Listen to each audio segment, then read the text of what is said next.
জীবনে তো বহু বিয়ের নাম শুনেছি, দূরবাসী বিয়ে কি জিনিস। আমি নিউজটা পড়লাম, আগ্রহ নিয়ে পড়লাম, দেখলাম দূরবাসী বিয়ে হচ্ছে। নারী পুরুষের মধ্যে বিয়ে হবে ঠিক, তবে নারী নারীর বাড়িতে থাকবে, পুরুষ পুরুষের বাড়িতে থাকবে। তারা প্রয়োজনে দেখা সাক্ষাৎ করবে, কিন্তু এক বাড়িতে থাকবে না। বলে কেন? পশ্চিমারা এই অভিজ্ঞতা অর্জন করেছে যে ম্যাক্সিমাম দাম্পত্য জীবন নষ্ট হয়ে যায় একসঙ্গে থাকার কারণে। সকালে ঘুম থেকে উঠে উভয়ে তো পয়সা কামাই করে, ব্যবসা করে, চাকরি করে, ব্রেকফাস্ট কে বানাবে? লাগে ঝগড়া।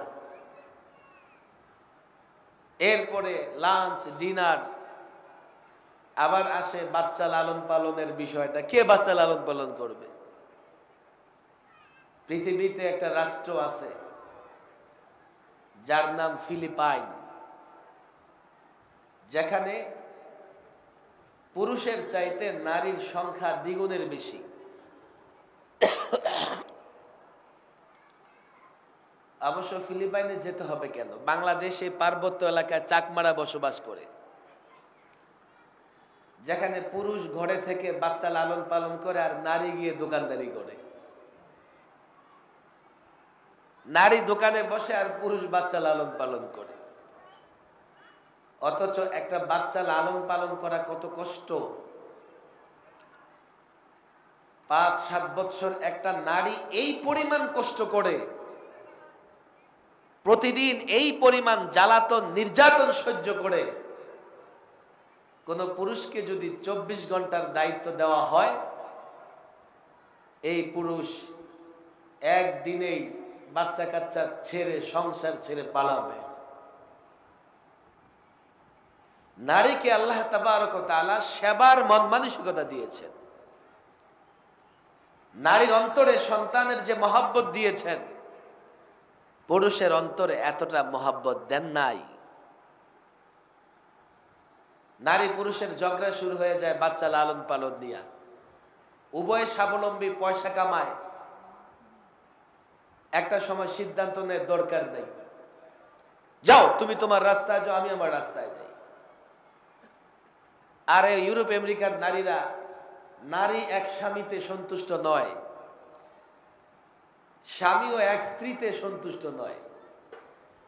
দুজনেরই ডালপালা আছে, বয়ফ্রেন্ড গার্লফ্রেন্ড আছে প্রচুর।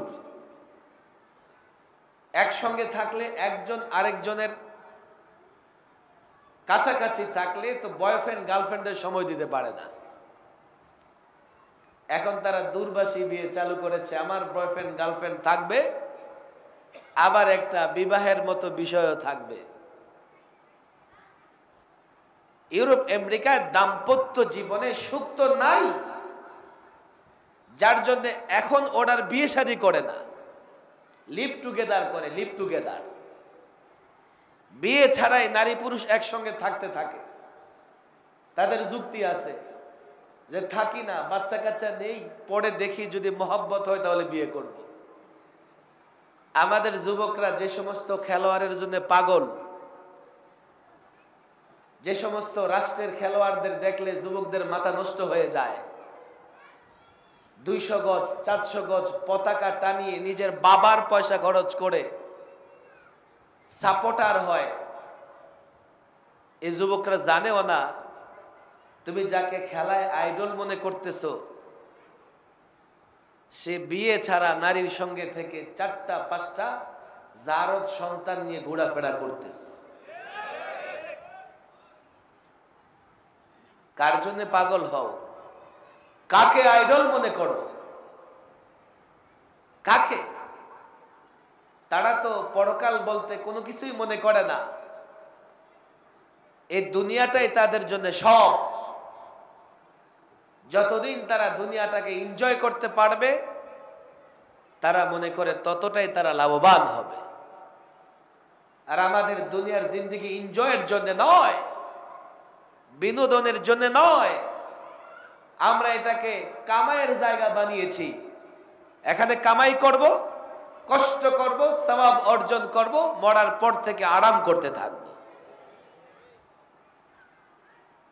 আর তারা দুনিয়াতে এনজয় করবে, ঈমান নিয়ে মৃত্যুবরণ করতে না পারার কারণে মরার পরে কষ্ট আযাব ভোগ করতে থাকবে, আর সে আযাব কোনোদিন শেষ হবে না। কথা ঠিক না বেঠিক? কত কথা আজকাল বড় আশ্চর্যের বিষয়।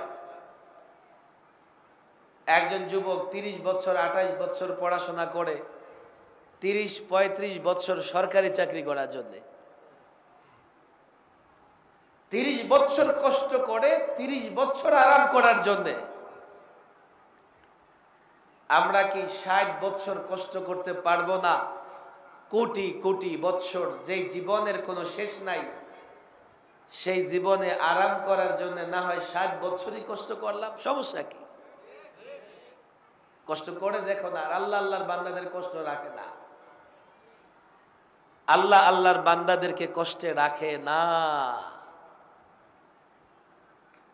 যে যত আল্লাহর নৈকট্য প্রাপ্ত হবে, আল্লাহর গোলামি করবে, আল্লাহ তাকে তত বেশি সুখে শান্তিতে রাখবে। ছোট্ট একটা কিচ্ছা মনে পড়ে গেছে। এক লোকের সাক্ষাৎ হয়েছে হযরত খিজির আলাইহিস সালামের সঙ্গে।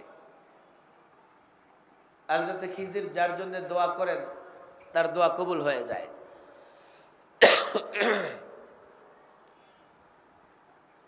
সে হযরত খিজিরকে ভালো করে ধরলো, আমার জন্য দোয়া করে দাও। তোমার জন্য কি দোয়া করব? দোয়া করেন যাতে আমি বড়লোক হয়ে যাই। আচ্ছা, কেমন বড়লোক হতে চাও? আমাকে একটা মডেল দেখাও। বাড়ি গাড়ি তোমার কেমন হবে, অর্থ সম্পদ কেমন লাগবে, মডেল দেখাও, আমি দোয়া করে দেব, বড়লোক হয়ে যাবে। এবার সে মডেল খুঁজতে বের হয়েছে। সাভারে মডেল খুঁজে পাওয়া যাবে না, গুলশান বনানীতে যেতে হবে, ধানমন্ডি যেতে হবে, উত্তরায় যেতে হবে। ঘুরতেছে আর বাড়ি তালাশ করতেছে, বড়লোক তালাশ করতেছে। হঠাৎ গিয়ে দেখে একটা বড়লোক, বিশাল আলিশান বাড়ি, ভিতরে বাগান, বাগ বাগিচা, সন্তান সন্ততি ঘোরাফেরা করতেছে। আচ্ছা, আমি এর মতো বড়লোক হতে চাই। সিদ্ধান্ত নিয়ে চলে আসতেছে আর ভাবতেছে একটু জিজ্ঞাসা করে দেখি লোকটার অবস্থা কি। কলিং বেল টিপে লোকটাকে জিজ্ঞেস করলো, ভাই ঘটনা এই ঘটেছে, হযরত খিজির দোয়া করবে, আমি বড়লোক হয়ে যাব, আমি আপনার মতো বড়লোক হতে চাই। খবরদার, আমার মতো বড়লোক হওয়ার চেষ্টা করো না। লোকটা ফিরে আসছে, ঘুরতেছে রাস্তায়, আবার সামনে আরেক বড়লোকের বাড়ি, সেম ঘটনা, আমার মতো বড়লোক হওয়ার চেষ্টা করবে না। আরেকটু সামনে গিয়ে এর চাইতে সুন্দর বাড়ি, বাড়ির সামনে মনিব বসে আছে, বড় লোকটা বসে আছে, সামনে বাচ্চা কাচ্চারা খেলাধুলা করতেছে, কি সুন্দর দৃশ্য। এবার আর জিজ্ঞেস করবে না, চলে যাব, আমি এর মতো বড় লোক হতে চাই, বলে দেব। কিছু দূর গিয়ে চিন্তা করে জিজ্ঞেস করেই দেই না, ফিরে আসছে, ভাই আপনার মতো বড় লোক হতে চাই। খবরদার, আল্লাহর দোহাই দিয়ে আমার মতো বড় লোক হয়েও না। কেন শুনতে চাও? কেন? একটু সময় লাগবে, সন্ধ্যার পরে আস। সন্ধ্যার পরে গেছে, দেখো এই পৃথিবীতে আমার মতো দুঃখী কেউ নাই। আমি একবার আজ থেকে 15 বছর আগে অসুস্থ হয়ে গিয়েছিলাম। না, আমার স্ত্রী একবার অসুস্থ হয়ে গেছিল। স্ত্রীকে এত মহব্বত করতাম, স্ত্রীর পাশে বসে আমি কান্না করতেছিলাম। স্ত্রী বলে, এখন তো কান্না করতেছো, মরতে দেরি হবে, বিয়ে আরেকটা করতে দেরি হবে না। স্ত্রীকে কোনোভাবেই বুঝাতে পারছিলাম না যে আমি তারে মহব্বত করি। রাগের মাথায় সিদ্ধান্ত নিলাম যে প্রমাণ করে দেব আমি তাকে মহব্বত করি। ডাক্তারখানায় গেলাম, সার্জারি করে লজ্জাস্থান কেটে ফেলে দিয়ে স্ত্রীকে বললাম, দেখো আমি তোমাকে কতটা ভালোবাসি, তুমি মরে গেলে আমার আর বিয়ে করার প্রয়োজনই হবে না। তোমাকে ভালোবাসি, তুমি শান্তিতে মরো, ডাক্তার বলছে তুমি আর বাঁচবা না, তোমার ভালোবাসায় আমি কোনোদিন আর বিয়ে করব না। আল্লাহ পাকের কুদরত, কিছুদিন পরে স্ত্রী সুস্থ হয়ে গেছে।